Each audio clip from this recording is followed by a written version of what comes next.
Hey, what's up? Was just coming on here the other day. I posted a video on pretty much all my social platforms, and um, TikTok went crazy, man. There was a lot of people coming in there. Basically, the video was if you're ready to buy now. Don't wait because the market's going up. And I had a lot of like more comments on that video than actually I had to remove a guy because he just he just wouldn't stop. He kept commenting and commenting and commenting. And you know, basically what I was saying in the video is if you're in the market and you can afford it, buy as soon as you have the opportunity to buy. Why? Well, because if you don't, you're basically what you're doing is you're waiting on the market to go up all across the country. The market continues to go up. Inflation is built into our monetary system. It is. So if you look, I mean, just and I gave him an example. Back in the early 1980s, we had a 18% interest rates, but you could buy a house for $60,000, 30,000. Now, depending on where you live, pretty cheap compared to now. Then we went through like the last 2 years, we got down to 2.5% interest rate, and people are freaking out because now we're at 7%. Well, it was 7% before all this happened, went down to 2.5%, and people, and then it went back up to 7%, and people are like freaking out. So, you know, what happens in these markets is we have if you and of course, I'm in Southern California, so I look at the Southern California market, and I go back 30 years. There's like peaks and valleys, but I mean the little valley is like, for like a little bit of time, and it goes down a little and then goes back up, and then it keeps going up and up and up. But if you look at, from 30 years ago to now, you're like, you got a huge difference in the market. What he was trying to say is, that's a bad idea. That's the same advice people were saying back in 2007. Well, yeah, in 2007, what was happening was, in order to get a loan on your house, all you had to do is, fog a mirror. That's the saying. You fog a mirror, you get a loan. Everybody gets a loan. Loans for it's like on Oprah. Everybody gets a loan, right? And a lot of people were getting loans on homes that they couldn't afford, and they were adjustable rate mortgage loans. So you would start out at a low rate, and then within 2 years, you're like, like paying this high rate, and people couldn't afford it. And they should have never been approved for the loan in the first place. And now all of a sudden, all these foreclosures started happening, right? Well, a lot of times I think, the banks know this. They knew what's going on. There's something going on behind this, but whatever. That's what they do. That's they make money, right? They make money. They get these homes. They kick people out. Then they buy them and then they resell them. But they never sell them for less than they owe on the house, because really they can't. So when a buyer buy when a seller buys a house, right? Let's say they pay $500,000 for that house. 2 years from now, they can't sell it for 450. They basically what generally winds up happening is they'll walk away from it, unless, and this does happen, if you have if you buy the house for 500,000, you put 200,000 down, and you're like, I got to get out of this, and you sell it for $50,000, but you lose $50,000 on the deal. Sometimes people will do that, but most of the time they don't. So when you're talking about, the housing market increasing versus what the stats are showing or what the news is telling you, see, the news tells you, that about home prices are going down, but that's because right now what's happening is we have a market where it was overinflated for the past couple of years. It was like going crazy because, we put a house on the market and, the next day we got, 10 offers on the house and everybody's over asking price. Everybody's paying, top dollar for the house. They're coming in with $100,000 over asking prices in some cases, and sometimes even more than that. So they'll come in way over asking price, buy the house, and then the market says, "Oh, okay, this is great." And people just started selling it, and the market went up really fast. Well, we get to 2023, the end of 2022, 23, and now all of a sudden people are like, "Heck yeah!" Now I'm gonna, they're late to the game. A lot of these people, and they're going to sell their house for top dollar still. They think, and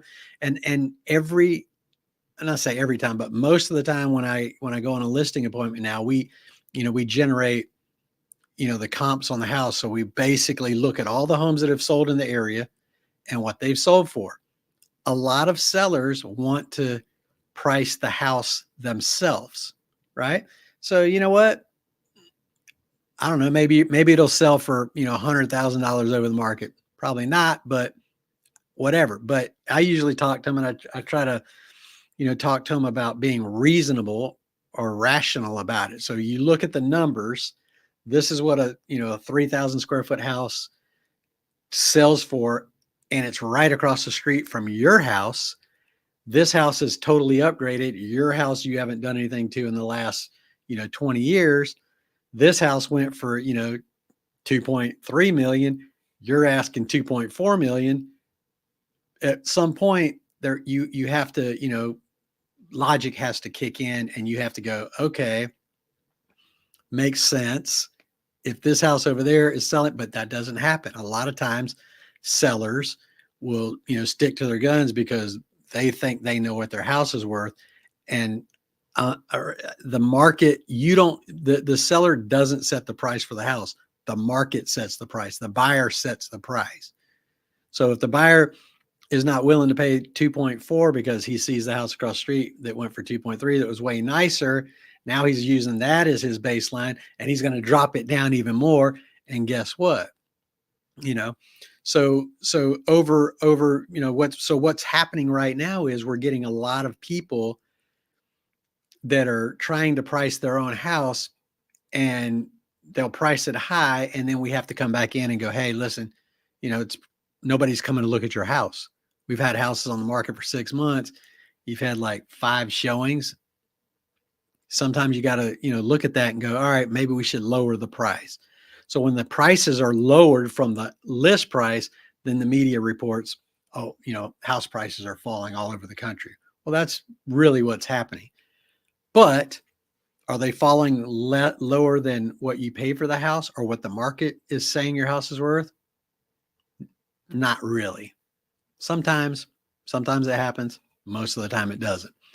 So, this guy's he was a real estate attorney, or so he says. He came in with a fake name. I looked him up, and I was like, oh, okay, this is the guy, because his fake name is linked to his real name on a lot of different sites. So I want to tend to think that he is a real estate attorney, and he handles people that are in like foreclosures, or having it basically got into their house that they couldn't afford, and he's having to deal with it. So I understand where he's coming from, but at the same time, don't buy a house if you can't afford it. If you can only afford a $3,000 a month house payment, don't put yourself in a $3,200 or $3,500 a month house payment. If when you go to get a loan on a house, the bank will basically go through your finances and tell you what you can afford. So let's say you can afford $3,000 and you've been waiting on buying that new car till you buy the house, right?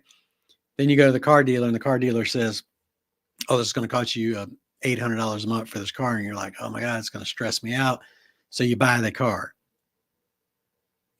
Guess what? You just went out of your price range, and you're into a car, and the house is being affected by it. That happens. That doesn't mean that you shouldn't buy the house now, because as prices continue to go up, right? So let's say right now you're looking at a house that's $1 million, and you're like, oh my God. And I always tell people this story too. Back, when I was in the Navy, I was in Norfolk, Virginia. I lived in a house and it was $450 a month. And I thought, man, this is killing me, but it was a block away from the beach, great location. Now that house is worth a lot more money than $450 a month because of its location, right? Same thing. I've know people that live in houses that they bought back in the 70s. They paid, $30,000 for it. House is worth 1.6 million now. That's what happens. So if you find a house that you like and you're ready to buy and you can afford it, when's the best time to buy? Right when you can afford it. If you wait, let's say that you find a house that's $1 million and you say, oh, I'm going to wait for the interest rates to go down. Well, they might go down. They might not. Right. So $1 million home, you wait a year because you've been waiting on the rates to go down. And I've literally had this happen. You're waiting for the rates to go down. They don't go down. And then finally you're like, all right, I'm just going to go ahead and buy the house. That house price has just gone up, 50, 60. And in the case that I'm talking about, or a couple of cases, about $100,000. So what you literally have done while you're waiting for the rates to come down is you forced yourself into a situation where you're going to pay more. Whereas if you had bought the house a year ago at, 8% interest rate, let's say, just say it was at 8%, you bought it at, and then for $100,000 less, now you got a $900,000 home. A year later, that home is now worth $1 million. You can always refinance the house. You can always go to your lender and say, hey, what are the rates now? They're 7%. So that's 1%. So, that's what, about $1,000 a month on your payment, right? Maybe I got to get the calculator out for that one, but you get my point. So, when people argue with me that, that it's not, that it's bad advice to tell people to buy now if you can afford it, I don't understand the argument. So if you have an argument, if whatever you can think of, whatever your reason, go ahead and put it in the comment below. I just wanted to, I wanted to get on here and kind of talk to everybody because, it's easier to explain on video what realtors mean when they say, don't wait, because if you look at the numbers, they are going up, up, up every single day, and yes, at times they do drop a little, but if you're, and that was another point I tried to make with this guy. If you're looking to buy a house and you want to flip it in a year and make money in a year, probably not a good idea. Sometimes it works out. Sometimes it doesn't. I would probably say more than not, it doesn't, because when you go to sell the house, you have to pay fees. You've really not paid off much equity in the house. Did it grow in equity depending on the area you live in? Could have, might not have. But in the long run, if you want to stay in it for 5 years at least, if you go back and you look at the numbers, even through 2008, 2007, 2008 timeframe, if you bought your house at 2005 and sold it in 2010, that was a good move. If you bought it in 2005 and sold it in 2008, not a good move. So you kind of have to time the market. People are saying, don't buy at the top of the market. Well, what they mean is don't buy the most expensive house in the market, right? And this is another point that I was trying. I mean, this conversation went on for, God, I think we had like 70 comments by the time I just blocked him, deleted him, because it was getting like kind of nasty from his point. And, he can't argue with lawyers. That's what they do all day long, but he wasn't making logical sense at all. I don't know what his, competency is, or his, I really don't know, but logically speaking, if you're, if you look at the market, if you look at trends, if you look at, if you're in the market to buy a house and you're waiting for those prices to go down, you're going to probably be waiting a long time. So, if you guys have any comments, or you want to, like discuss it, or you have any questions, just go ahead and put them in the comments below. And again, if anybody needs help looking to buy a house, I'm always, always a straight shooter.